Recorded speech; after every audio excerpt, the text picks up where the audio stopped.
as you talk about, presumably you'd say that is what is responsible for the rise of Donald Trump, is it?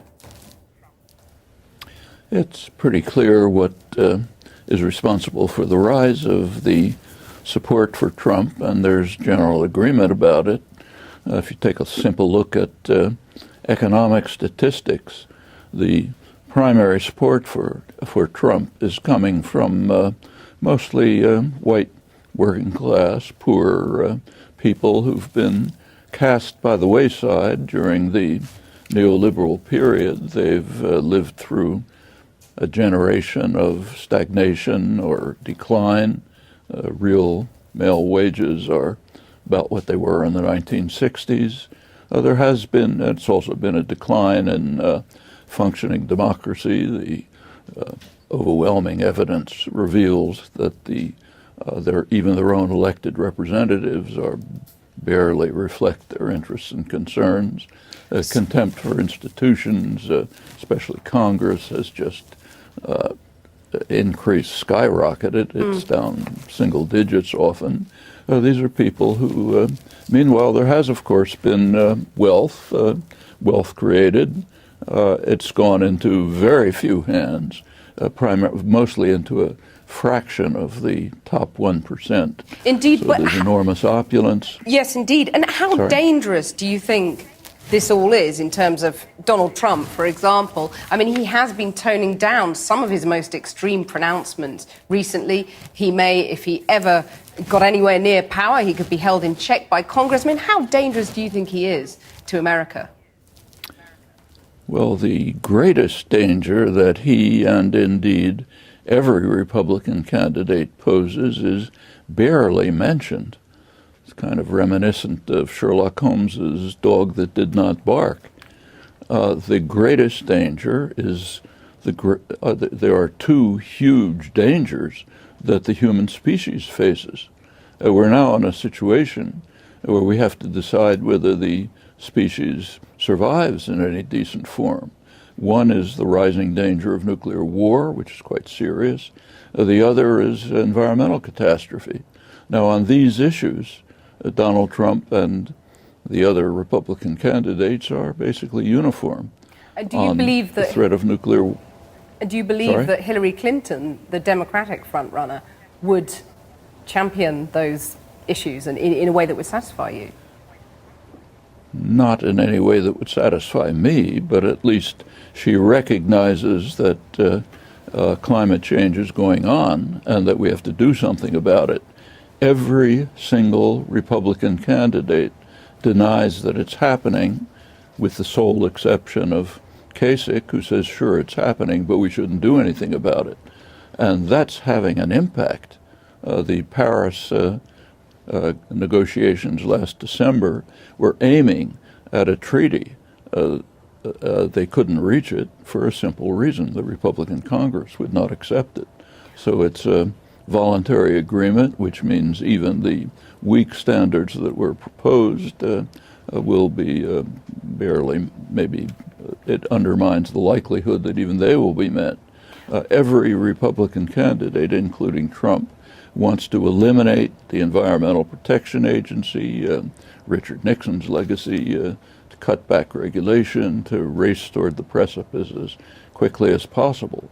On militarism, every one of them wants to raise the huge military budget. Already over half of discretionary spending, leading right now, it's one factor leading to confrontations which could be extremely hazardous. And briefly, I think this, again, is not being discussed. Indeed. Well, I'd suggest one thing, perhaps, that you might agree with Donald Trump on, would be about the EU. I mean, he talks about the fact that the UK may leave the EU. You've railed against European Union bureaucracy. Could you agree with him on that? No, I don't. In fact, I actually have no real strong opinion on Brexit, but my concern about it would be that it would weaken the European Union, but it would also probably leave Britain even more, don't want to use too strong a word, subordinate to U.S. power than it is today, which I don't think would be a good thing for the world or Britain. What, in a nutshell, is the answer to who rules the world now? Well, there are, as I try to discuss in the book, there is no simple answer. We usually think of states when that question is raised. And with regard to states, there's no doubt that the United States, despite its decline for many, many years, is still overwhelmingly more powerful than any state or group of states. But that's only one factor. States have internal structures, an internal distribution of power. In the United States, power is overwhelmingly and increasingly in recent years in the hands of a very narrow sector of corporate wealth, private wealth, and power. And they have counterparts elsewhere who agree with them, who interact with them largely. And that's another dimension in who rules the world. And there's also the public. The public can have, sometimes does have, enormous power. We can go back to David Hume, first major modern work on political philosophy, Foundations of the Theory of Government, pointed out that force is on the side of the governed. Those who are governed have the force if they are willing to and eager to and recognize the possibility to exercise it. Sometimes they do. That's a major force in who rules the world. But when it comes to state power, you don't buy the idea of China as the next superpower, the imminent superpower? China? I mean, China plays a very important role in the world, undoubtedly. If you take a look at, say, per capita income, it's far behind the United States and other developed states. It has enormous internal problems, demographic, ecological, resources, and so on. It's undoubtedly going to play an important, in military terms, it's not even a fraction of the United States and Western powers. So it's, yes, and economically it's significant, but bear in mind that a good deal of Chinese production is actually foreign owned. Apple, world's major corporation, happens to produce in China largely, but that's U.S. production, which happens to use Chinese facilities, labor and other facilities. So China is a growing, developing power in some domains. In fact, it's gone quite far, even in high technology industries. So, for example, in production of solar panels, China's in the lead, not just in mass production, but also in innovation and high-tech development. And all of this is significant, but is by no means a power on the scale of the United States. In fact, take a look at the confrontations between China and the United States now. There are serious confrontations. Are they in the Caribbean? Are they off the coast of California? No. They're in waters around China where China and others have territorial claims. That's a symbolic reflection of the nature of state power. Well, you're scathing about the United States. No one will be surprised to hear that.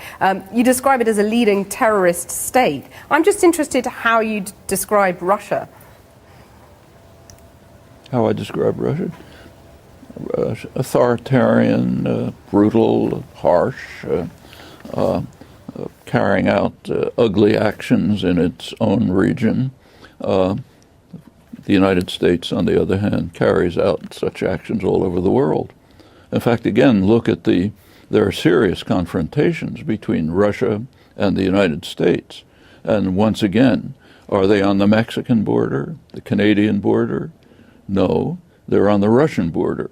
In fact, right at the point of the traditional invasion route through which Russia has been virtually destroyed several times in the past century, also earlier history. Again, that's no apologetics for what Putin may be doing, but it should lead us to have a rational perspective on the relationship between these forces in the world. As for the U.S. being the leading terror state, I should say that's hardly just my opinion. So, for example, I noted when I was introduced, the person who was introducing me said that I regard the United States as the gravest threat to world peace. That's not exactly, it's a little misrepresents the situation.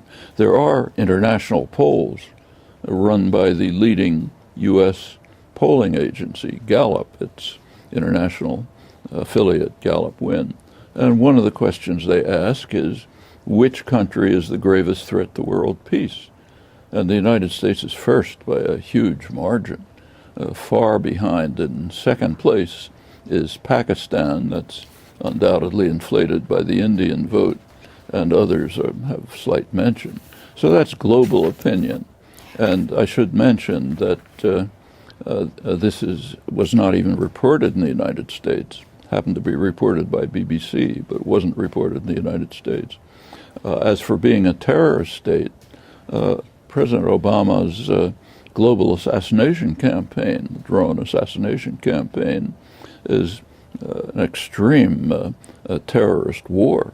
I mean, if Iran, let's say, was carrying out a campaign to assassinate people around the world who it thought might be planning to harm Iran, we would regard it as terrorism. For example, if they were bombing the editorial offices of the New York Times and the Washington Post, which publish op-eds by prominent figures saying that we should bomb Iran right now, not wait. So obviously they want to harm Iran. Suppose Iran was assassinating them and anybody who happened to be standing around all over. Would we regard that as terrorism? I think we would. Well, let me put a few questions to you from people online. People are sending in questions via Facebook. First, Gary says, what are the dangers of TTIP? Of Putin? The dangers sorry. What are the dangers of TTIP? Of? I'm sorry, the Transatlantic Trade and Partnership, TTIP. TTIP. Oh, TTI, yeah. Oh, they're pretty extreme. In fact, Greenpeace a couple of days ago released 280 pages of internal documents on this so-called trade agreement, and they spell out details of what all of us should know. The so-called free trade agreements are not free trade agreements. In fact, to a large extent, they're not even trade agreements. These are investor right agreements. There's a reason why they're kept secret from the public. And as soon as you look at them, you see why. Notice I say secret from the public, not secret. They're not kept secret. They're not secret to the corporate lawyers and lobbyists who are writing the detailed regulations, of course, in the interests of their constituents. Doesn't happen to be the public of the world or their own countries. So these are highly protectionist for the benefit of private power, so-called intellectual property rights, effectively raise tariffs. They're called patents, but which have an enormous impact on economies, great, wonderful for pharmaceutical and media conglomerates and others. The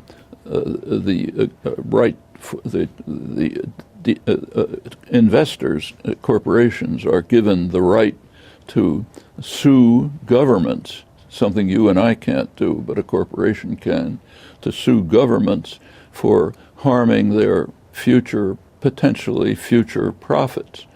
You can figure out what that means. And such cases are already in the courts they're not in the courts, they go to private trade adjudication groups made up largely of corporate representatives. They're already going on with NAFTA, and we can expect more of them. There are provisions that undermine efforts at regulation, including, incidentally, regulation of environmental dangers.